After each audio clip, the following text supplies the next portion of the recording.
Good morning student. आज हम हिंदी में पाठ 21 पढ़ेंगे। उत्तम स्वास्थ्य। उत्तम स्वास्थ्य का मतलब होता है बेटा स्वस्थ व्यक्ति, शारीरिक रूप से, मानसिक रूप से, चरित्र रूप से, ठीक है, सभी तरफ से स्वस्थ व्यक्ति। उत्तम स्वास्थ्य जिसका होता है वह व्यक्ति सभी प्रकार से स्वस्थ निरोगी होता है। बीमार होना हमारा स्वभाव नहीं है। कोई भी व्यक्ति बीमार नहीं होना चाहता है। निरोगी रहना ही हमारा स्वभाव है। इसलिए बीमार होने पर हमें बेचैनी होती है। हम लोग स्वस्थ होना रहना ही चाहते हैं, लेकिन कभी अगर हम बीमार हो जाते हैं तो हम बेचैन हो जाते हैं, घबरा जाते हैं। ऐसा कोई मूर्ख नहीं है जो बीमार होना चाहेगा, परंतु फिर भी कई लोग बीमार होते हैं।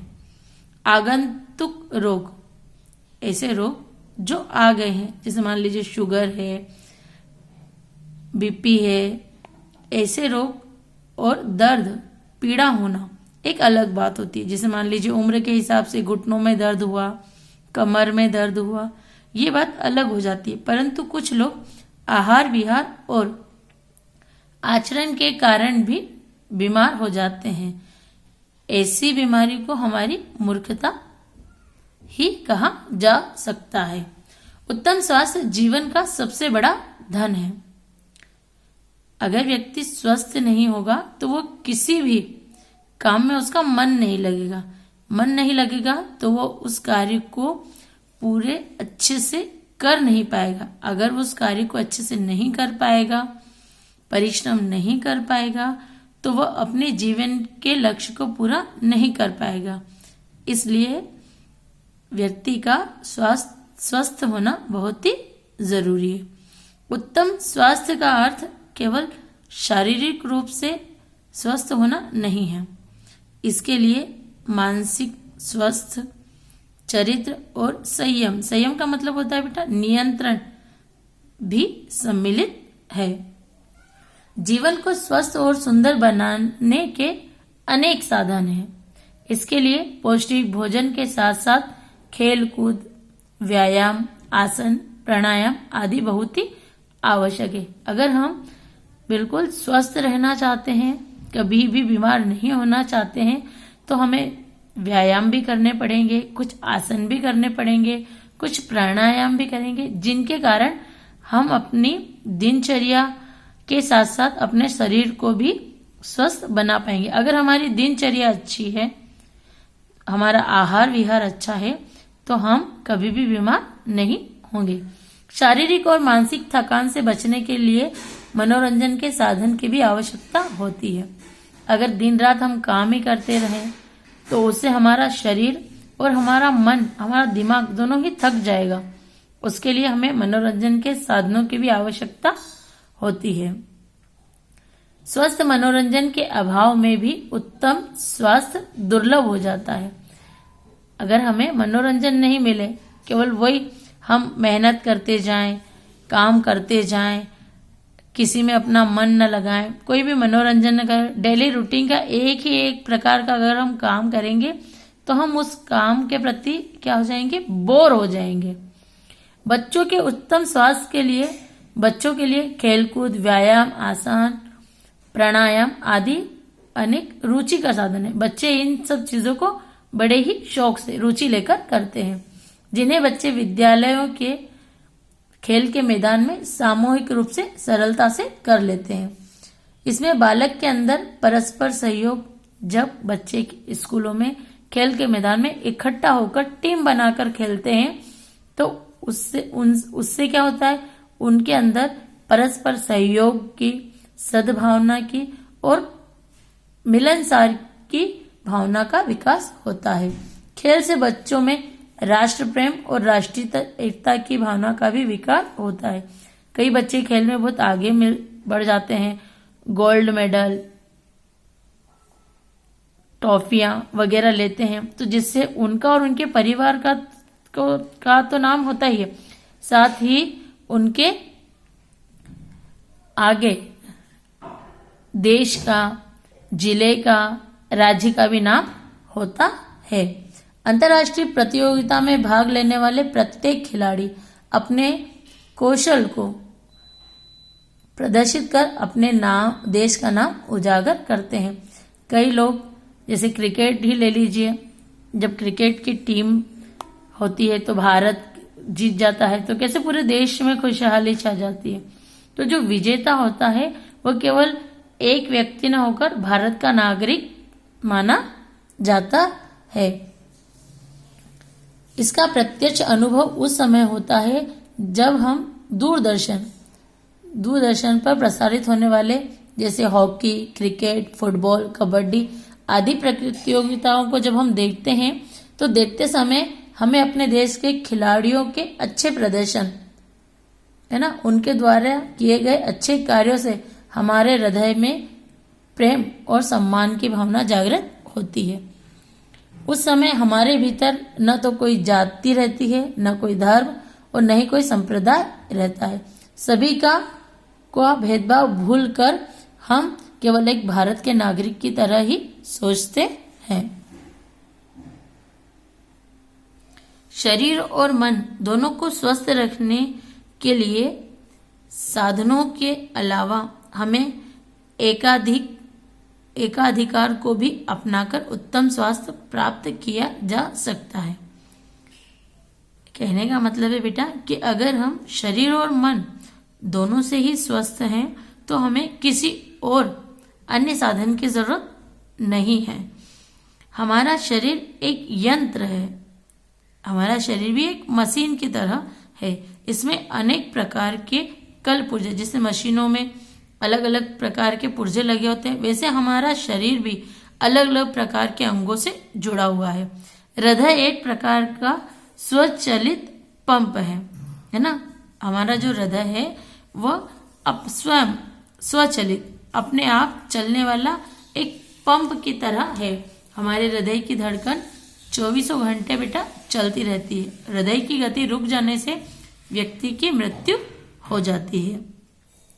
जो बिना हमारी जानकारी के हमारे खून को दिन रात सारे शरीर में प्रभावित करता रहता है। हृदय हमसे पूछता नहीं है कि अब मैं क्या करूं। वह बिना हमारे पूछे, बिना हमारी जानकारी के हमारे खून को दिन रात हमारे शरीर में प्रवाहित बहाता रहता है। इसी प्रकार हमारे फेफड़े भी निरंतर सांस लेने और सांस छोड़ने का कार्य करते रहते हैं।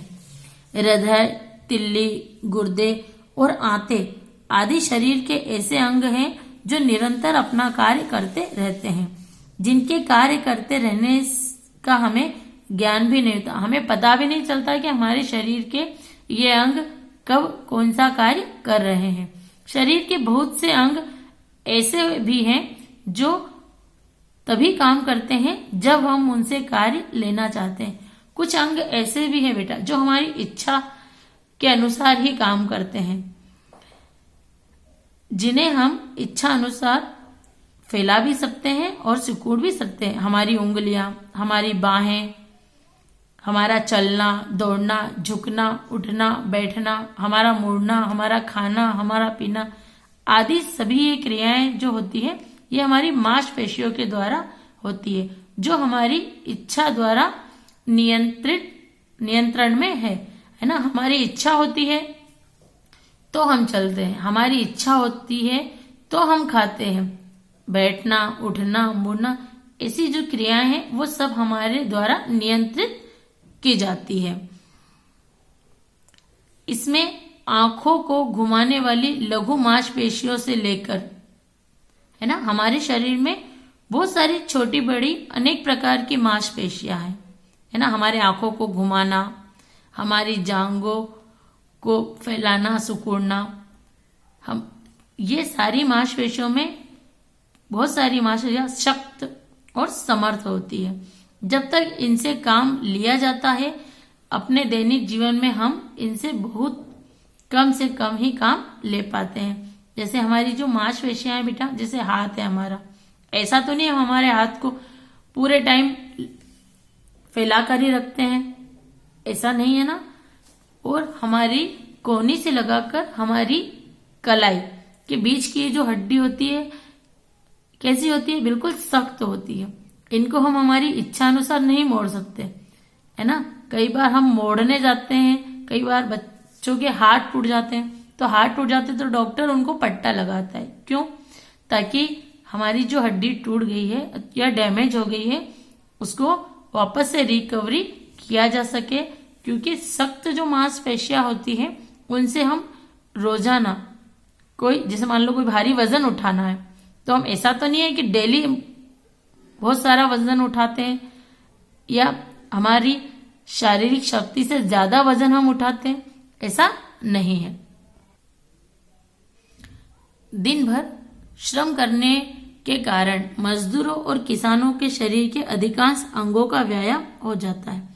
क्यों? क्योंकि बेटा देखो, मजदूर जो होता है वो दिन रात कठिन परिश्रम करता है, किसान दिन रात अपने खेतों में काम करता है, परंतु जो लोग बैठकर काम करते हैं या जिनका अधिक समय लिखने पढ़ने में व्यतीत होता है, उनके शरीर के अधिकांश मांसपेशियां निष्क्रिय बनी रहती है। निष्क्रिय मतलब उनकी मांसपेशियों में वो क्रियाएं नहीं होती है। शारीरिक परिश्रम और मानसिक परिश्रम, ये दो अलग अलग परिश्रम है बेटा।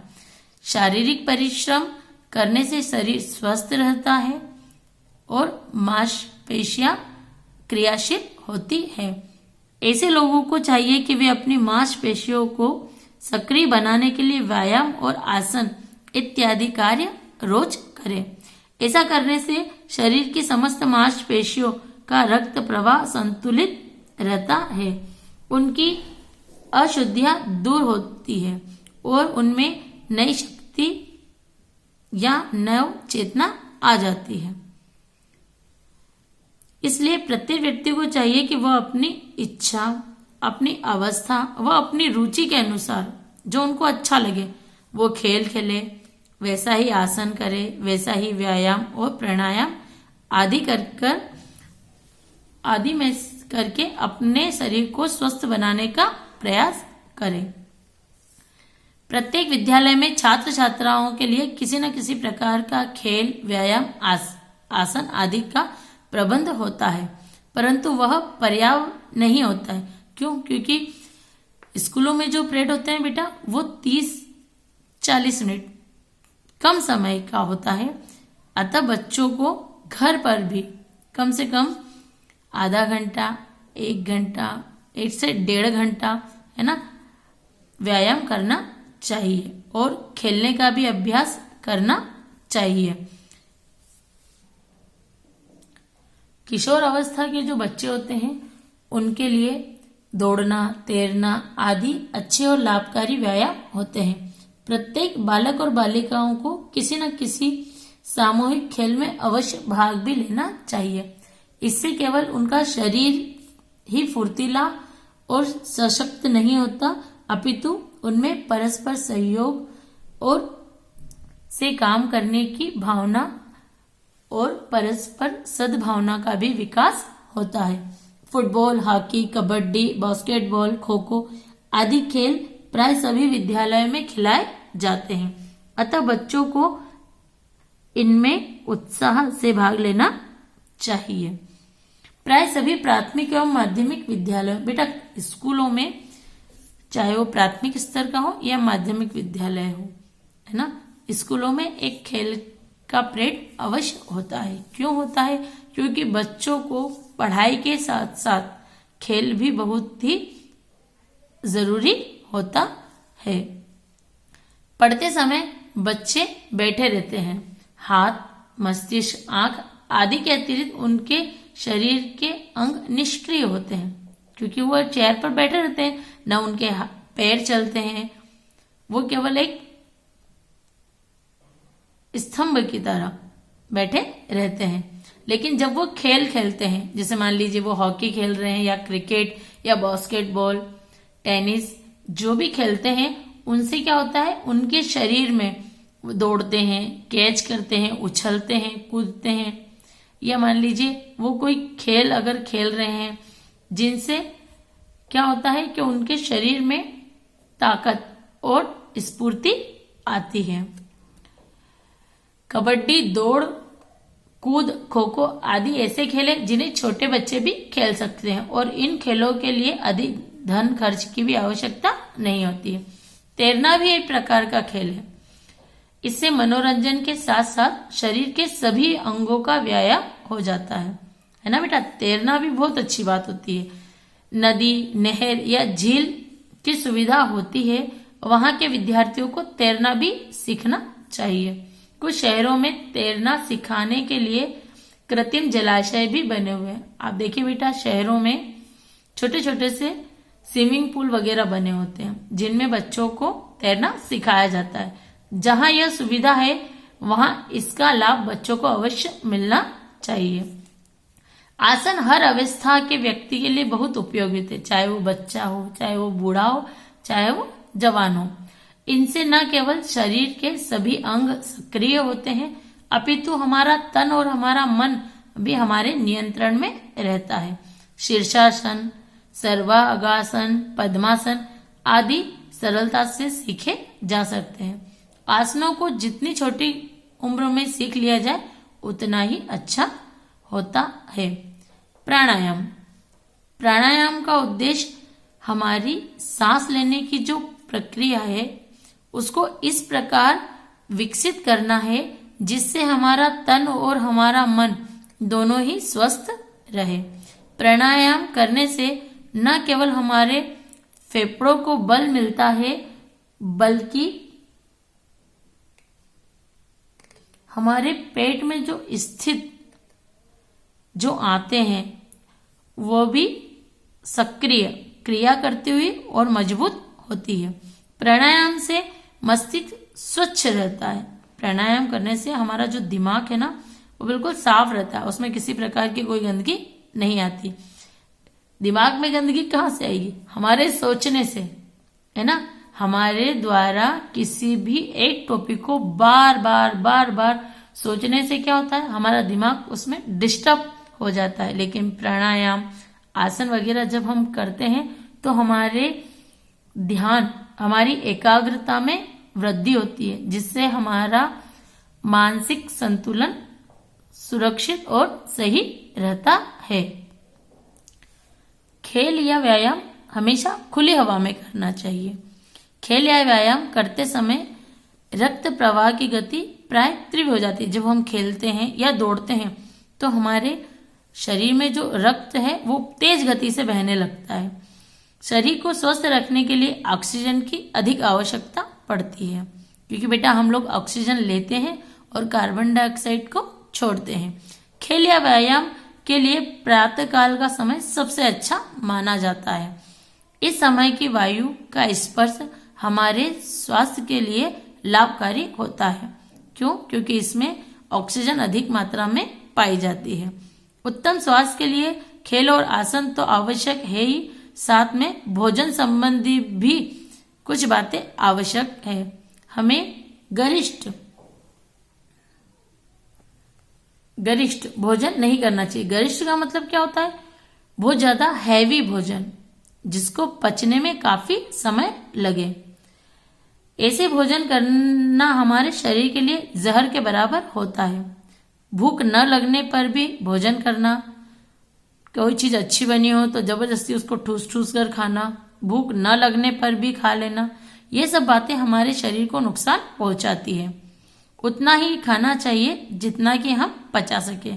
अधिक खाना तो रोगों को खुला आमंत्रण देता है। किसी ने ठीक ही कहा है, यदि तुम स्वस्थ, प्रसन्न और पवित्र रहना चाहते हो तो अधिकतर भूखा रहने का अभ्यास करो, है ना बेटा। उपवास करना, हमारे हिंदू धर्म में उपवास को प्राथमिकता भी है। अगर हमें स्वस्थ रहना है तो हमें डेली भोजन न करते हुए कम से कम हफ्ते में एक दिन का उपवास जरूर रखना चाहिए। गांधी जी ने यहाँ तक कहा है कि जीने के लिए खाओ, खाने के लिए मत जियो। अतः अंत में यही कहेंगे कि हमें चाहिए कि खेल, व्यायाम, आसन और भोजन, इनके नियंत्रण के द्वारा हम अपने शरीर और अपने मन को पूरी तरह से स्वस्थ रखें। ऐसा करने से हमारा मन हमेशा प्रसन्न रहेगा, शरीर में स्फूर्ति बनी रहेगी, किसी भी कार्य को करने में हमारा मन लगेगा, और जब हम किसी कार्य को अपने मन से करेंगे तो उसमें हमें सफलता अवश्य मिलेगी। ओके बेटा, इस पार्ट 21 पूर्ण हो चुका है। अगर आपको और कोई बात इसमें समझ में नहीं आई है तो आप मुझसे पूछ सकते हैं। ओके बेटा, थैंक यू।